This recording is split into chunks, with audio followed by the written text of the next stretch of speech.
Neno hili si hivyo. Mambo ni matatu. Ladies and gentlemen, good afternoon and welcome back to our channel once again. And it is my hope and prayer that the video is going to find you guys in good health. Personally, I am fine, as you can see. Kisumu is fantastic, and maybe you could also let me know where you are watching the video from, the county or the country, in case you are out of the republic. Ladies and gentlemen, Raila Odinga has accused Rigathi Gachagua, Kalonzo Musyoka, and Eugene Wamalwa of spreading false information about his health. This is what happened. Lee Funeral Home was trending on Twitter. And then, you know, Kenyans on Twitter, the way they operate. They started bringing up speculations here and there. Photos of Raila Odinga when he was sick previously. Photos of heightened security at Lee Funeral Home. And then some people started suggesting that Raila Odinga had actually died and that Lee Funeral Home was waiting for him. I decided to go through that hashtag and I was actually shocked. Of course, I confirmed that Raila Odinga was not in any hospital.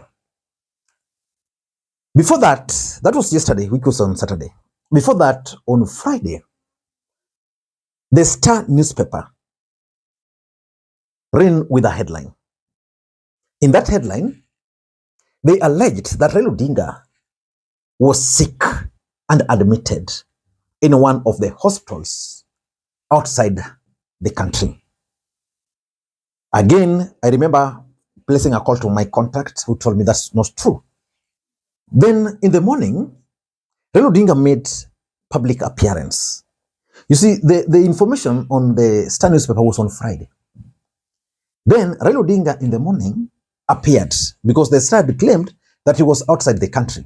Then Raila Odinga made some appearance at his office where he held some meetings with his close allies over the events which are supposed to happen in Mombasa. And I thought that story ended there. So when I started seeing the information about Raila Odinga being sick, having been admitted, collapsing, died, I was actually shocked. So Raila Odinga, through his Secretariat, issued a statement. Let me read for you what this statement is saying. The statement is actually 5th, which is today. Let me read it for you. I want us to go verbatim. And the tone itself is telling. It begins, the political formation of impeached former Deputy President Rigathi Gachagua and his struggling team of Kalonzo Musyoka and Eugene Wamalwa, amongst others, are on familiar campaign of misinformation on the health of former Prime Minister and ODM party leader Raila Odinga. You see, health is personal and is private.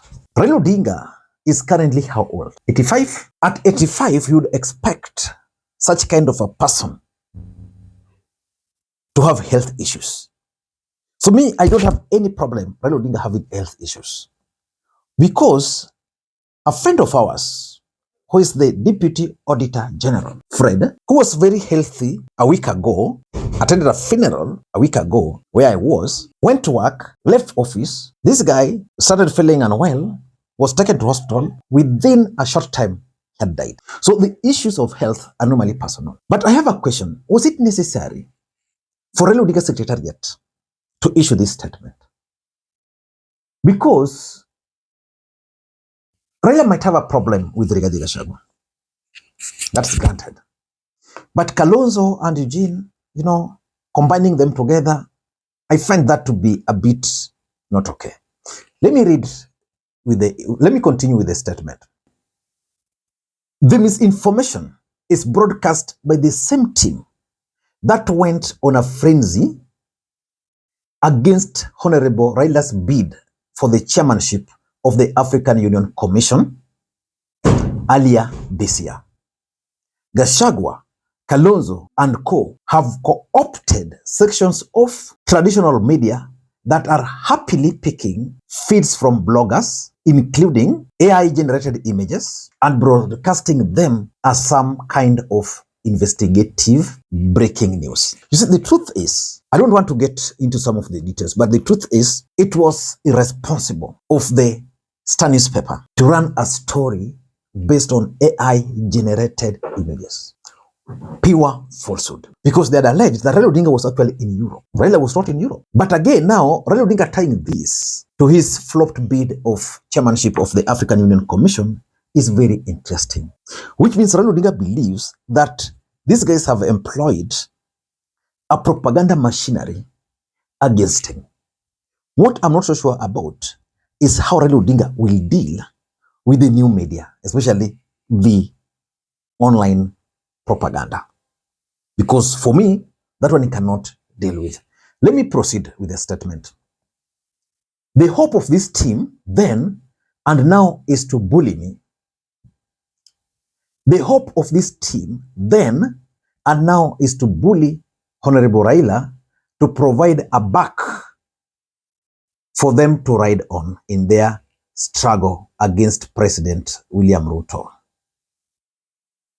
You see, Raila believes that Rigathi, Kalonzo, and these guys Raila believes that Kalonzo, Rigathi, and this team are unhappy because he's working with Ruto. I don't know, but the truth is, Gachagua was William Ruto's deputy. Kalonzo Musyoka wanted to work with the president. And that's why Raila Odinga went ahead of him. Those are facts which are there.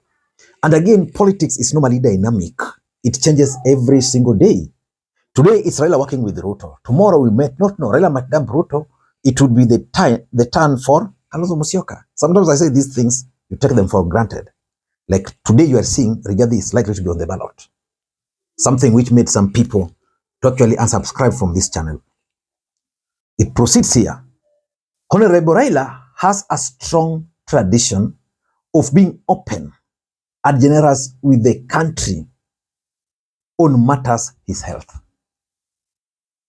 He told the country that he was undergoing a procedure when he was hospitalized as a sitting Prime Minister of the Republic of Kenya in June 2010. He told the country that he was diagnosed with corona and hospitalized as opposition leader in 2021. He would do the same today were he to be in health situation his opponents wish. So Raila believes, I don't know how true this is, that Kalonzo, Gachagua, and the team are hoping for him to be unwell. Yeah? There's a point, was it in 2017 or 2013, when some musicians from the mountain used to compose songs wishing for Raila Odinga's death. Interestingly, during those times, any musician who sang hoping for Raila Odinga to die actually ended up dying before Raila Amolo Odinga. And that's how the world is. So I don't think Kalonzo would wish for Raila Odinga to die. I don't know about Rigathi, but Kalonzo, no. Even Eugene, I'm not so sure. Yeah, so he's proceeding here. Honorable Raila traveled out of the country on Friday evening,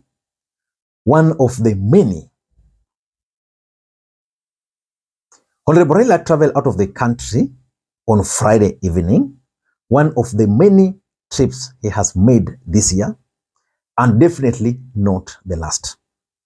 He definitely did not travel to Europe as picked from bloggers and broadcast by some media houses. He is not indisposed as prayed for by his frustrated opponents. Home or away, Honorable Raila remains committed to the ideals of the broad-based government.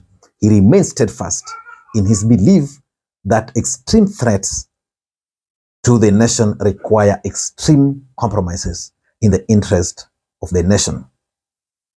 We understand his opponent's frustrations with this. So in short, this statement is about broad-based government. I don't know what your thoughts are, but I'm not so sure. I'm not so sure whether Kalonzo would be interested in spreading this kind of misinformation. Until next time, this is Makwiny. Bye-bye.